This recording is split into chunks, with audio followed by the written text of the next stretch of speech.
you think, of what the real facts are on the ground? I think the polls are, yes, I think they're reflective of that. I think the Zionists control the press, and they influence even greatly the press in Europe, in the UK. There's certainly some unbiased news sources in the UK, but even many of those, and in Paris, they talk about some of the crimes in Gaza, but they don't talk about the fact that these people in Gaza have been terrorized for 60 years. They talk about Israel, the headlines read Israel responding to missiles, when the truth is thousands and thousands and thousands of missiles have been falling on the Palestinians, high-tech, high-explosive weapons of mass destruction. So they don't really make it clear, and they don't point out, there's so many lies about all this. I mean, there's been, the Israeli Defense Department itself admitted that over 1,000 missiles of Palestine got through with almost no casualties at all. I mean, when they say missiles, they equate them, and the truth is the real missiles are from Israel. That's the killing missiles. And the interesting thing is, so the press is controlled all over the world, and if we don't, the reason why America is not quite on board with the rest of the world, even though it's still great numbers of Americans don't like this policy, it's because our press is so controlled.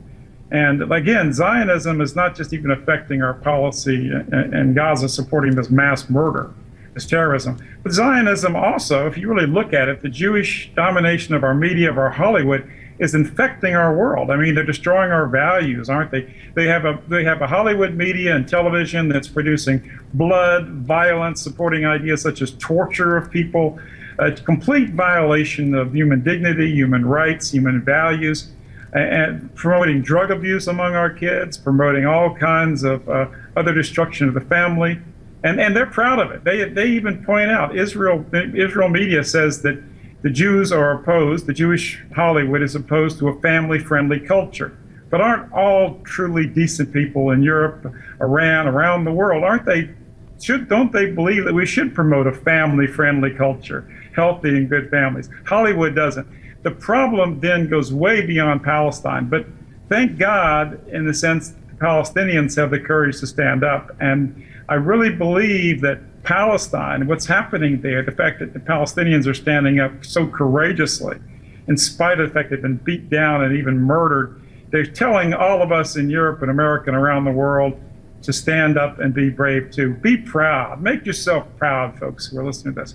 Now, to get more information, you go to my website, davidduke.com, and make sure you watch my video, Zionist Terrorism in Gaza, Free Palestine and Free the World. It's all available. Just do a Google search, you'll find it.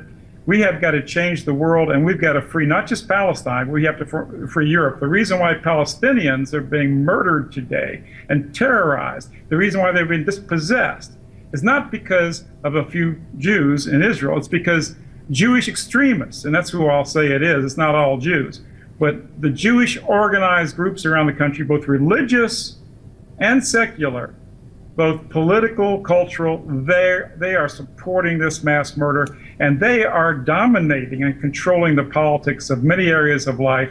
And they're leading us to destruction, not just in terms of war and Dr. violence. Duke, I don't want to interrupt you. I do apologize, but just because of shortage of time, I wanted to get to one other issue, if I may. We speak about the Western world and the United States and its influence, obviously, on the Israeli entity, but then we also have to speak about, of course, the Arab regional players and how they've acted, especially during this specific Israeli aggression. And it's quite an open secret that there are political differences of opinion between Hamas and the likes of, for example, Egypt. And sure. Egypt, of course, has the easiest way to try to alleviate some of the suffering of the Gazans by the way of the Rafah crossing, but it has not yet done so enough. At the very least, it's done in very rare moments where certain injured people have been allowed through. And the other countries within the region, many people say behind the scenes they may even be supporting this Israeli aggression on Gaza. Why is that? Well, I think because they're looking at some self-interest, because they want to get the billions of dollars of money from America, which is controlling it, and the Jews control that money. The Jewish extremist groups control that money, obviously, whether Egypt gets it. So Egypt is playing along, and trying to even block the border. They block the borders, in fact. The only way that the Palestinians have any sort of true outreach to the world is through Egypt. So that by controlling Egypt, they really control resistance in Palestine. But this is the old Jewish extremist tactic. I mean, it's always divide and conquer. They certainly promoted the war between Christians and Muslims in Lebanon. Thank goodness that men like the head of Hezbollah is working very hard for rapprochement between Christians and Muslims. They've been behind the Syrian civil war. They're behind the Shiite-Sunni thing. They do everything they can to exacerbate that, false flag operations, putting scurrilous, hateful stuff on the internet on one side against the other. And they do the same thing in Europe. It's a divide and conquer. They want European nations. You see, for them to get control over America and do what they're doing in the Middle East, do what they're doing against Iran and against Syria and against the Lebanese and against the Palestinians, to do that, they had to get control of America. And so we had a 90% European-American country, and the Jewish element worked to depose European Americans and take over our media, international finance and banking, and of course our politics. And they are the biggest contributors, the biggest money men of U.S. politics. They control the media, and they control the big financial banks, and they control academia. They discriminate against European Americans. So they've pushed for massive immigration in European countries and in America. They did everything they can to cause these internal conflicts in our country. So they, the ultimate racial supremacists, and that's exactly what they are, could take over. And that's exactly what's happened. And I'm sorry to say a lot of people around the world, even Europeans, are almost self-hating these days, because they don't even realize this has been propaganda by the ultimate racial supremacists. Israel is a racial supremacist state. It's not a religious supremacist state. It's a state where you've got to have Jewish blood to immigrate. And they are taking over, Palestinian lands, obviously, on the West Bank. They're really acting against all the world, and they have taken over media, not because they're smarter. It's because they have worked together as a group. They have racistly discriminated against European Americans in the Hollywood establishment or the media establishment, the New York Times, Washington Post, you name it. They've done the same thing in academia. They've done the same thing in business. They control the Federal Reserve. They control the international banks. And that is the real power. The Protocols of Zion were right. I've got a new book coming out on that called The Illustrated Protocols that illustrate the fact that they're really aiming not just at the control and takeover of all of Palestine, but they're really looking and aiming to control the world, to be the true elite of the world. Ben Gurion himself said that in his own words, and I can document that. And that's what the issue is, and they're leading this world to hatred. They're leading this world to racial hatred and divisions among people. They're destroying nations, destroying cultures.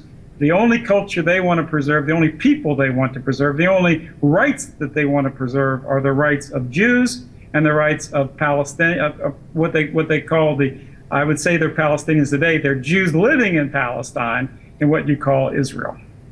And finally, Dr. Duke, I want to get your final comments then. When it comes to this, for example, UNHCR vote, which we saw a few days ago, and the European countries abstaining, and only the United States voting, in fact, against that resolution, which had been brought forth by the Palestinian diplomats there. A lot of people saw that as a significant step forward, considering Europe has been making certain moves against, for example, products from Israeli settlements. Do you take any optimistic, signs from that move? No, I find it disgusting. I find the idea that any nation would abstain. We should obviously, all of us, start pointing out that Israel is the real terrorist state on earth. Israel is the nuclear rogue state, not Iran.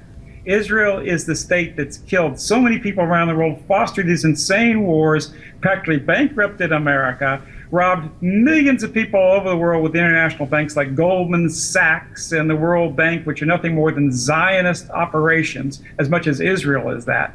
No, we shouldn't. Abstaining is not enough. We need to go, and there should be a resolution passed by all the countries of the world, all European countries and America, saying Israel must pay for their criminal actions, their mass murder and terrorism against the Palestinian people, the Lebanese people, the Syrian people, and truly the Iranian people as well. You even suffered terrorism from Israel and many other countries, and America has suffered terrorism.